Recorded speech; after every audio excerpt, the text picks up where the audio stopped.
Assalamualaikum warahmatullahi wabarakatuh. Saya Nadila Aryesti, NIM I1D9003, Sentra Tasik Universitas Jambi. Di sini saya akan menjelaskan tentang kehidupan berkelompok dan definisi masyarakat. Yang pertama, kehidupan berkelompok dalam alam binatang. Bukan hanya makhluk manusia saja, melainkan juga banyak jenis makhluk lain yang hidup bersama individu sejenisnya dalam sebuah kelompok. Dari ilmu mikrobiologi, misalnya kita mengetahui bahwa banyak jenis protozoa hidup bersama makhluk sel sejenis dalam suatu kelompok sebanyak ribuan sel yang masing-masing tetap merupakan individu sendiri-sendiri. Dalam kelompok protozoa, misalnya Hydractinia itu, ada suatu pembagian kerja yang nyata antara subkelompok.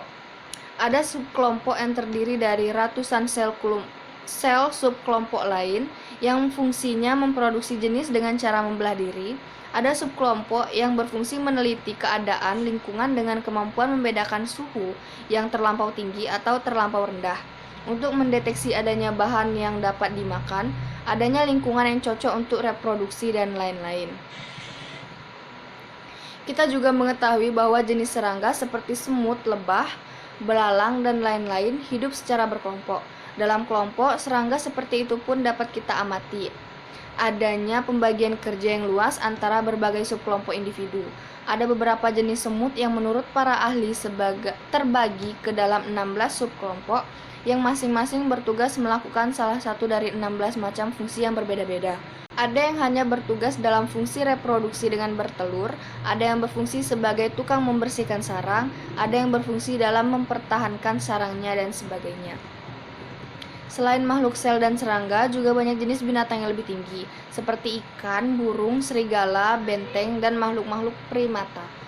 Hidup sebagai kesatuan kelompok. Dari mempelajari kelompok-kelompok binatang seperti itu, kita dapat mengabstraksikan beberapa ciri yang dapat kita anggap ciri khas kehidupan berkelompok, yaitu yang pertama, pembagian kerja yang tetap antara berbagai macam subkesatuan atau golongan individu dalam kelompok untuk melaksanakan berbagai macam fungsi hidup. Yang kedua, ketergantungan individu kepada individu lain dalam kelompok sebagai akibat dan pembagian kerja tadi. Yang ketiga, kerjasama antar individu yang disebabkan karena sifat ketergantungan. Yang keempat, komunikasi antar individu yang diperlukan guna melaksanakan kerjasama. Yang kelima, diskriminasi yang diadakan antara individu-individu warga kelompok dan individu-individu dari luarnya. Yang kedua, kehidupan berkelompok makhluk manusia. Manusia sebagai individu ternyata tidak mampu hidup sendiri. Ia dalam menjalani kehidupannya akan senantiasa bersama dan bergantung pada manusia lainnya. Manusia saling membutuhkan dan harus bersosialisasi dengan manusia lain.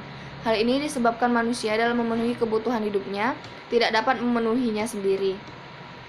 Ia akan bergabung dengan manusia lain untuk membentuk kelompok-kelompok dalam rangka pemenuhan kebutuhan dan tujuan hidup. Dalam hal ini, manusia sebagai individu memasuki kehidupan bersama dengan individu lainnya.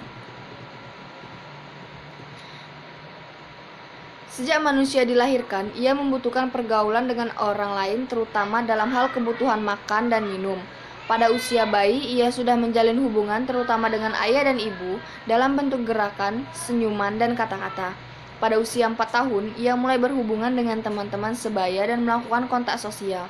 Pada usia-usia selanjutnya, ia terikat dengan norma-norma pergaulan dengan lingkungan yang semakin luas. Manusia hidup dalam lingkungan sosialnya. Jadi, menurut kodratnya, manusia dimanapun pada zaman apapun selalu hidup bersama, hidup berkelompok. Dalam sejarah perkembangan manusia tidak terdapat seorang pun yang hidup menyendiri terpisah dari kelompok manusia lainnya.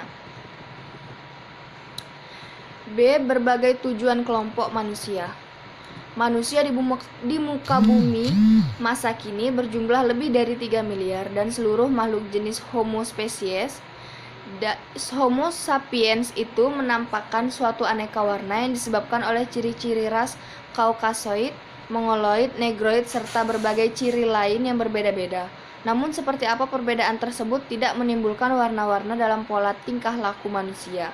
Aneka warna yang tingkah laku manusia memang tidak disebabkan karena ciri-ciri ras, melainkan karena kolektif-kolektif manusia itu bergaul dan interaksi. Di desa di Bali ada kelompok-kelompok kekerabatan seperti Dadia dan Karang Dan ada pula organisasi-organisasi untuk mengurus pertanian dari irigasi yang bernama Suba. Ada organisasi untuk melaksanakan suatu pertunjukan yang bernama Seka, seperti seka patung, seka besi, seka ukir, seka pelukis, dan lain-lain. C. Unsur-unsur masyarakat. Yang pertama, masyarakat. Masyarakat adalah sekumpulan manusia yang saling bergaul atau berinteraksi. Suatu kesatuan manusia dapat mempunyai prasarana agar warganya dapat saling berinteraksi. Yang kedua, kategori sosial. Kategori sosial adalah suatu kesatuan manusia yang terwujud karena adanya suatu ciri atau suatu kompleks ciri-ciri objektif yang dapat dikenakan pada manusia-manusia itu. 3. Golongan sosial. Kategori sosial dan golongan sosial sering dianggap sebagai suatu konsep yang sama, namun pada kenyataannya mempunyai unsur-unsur perbedaan yang jelas. Suatu golongan sosial juga merupakan suatu kesatuan manusia yang ditandai oleh suatu ciri tertentu. Yang keempat, kelompok dan perkumpulan.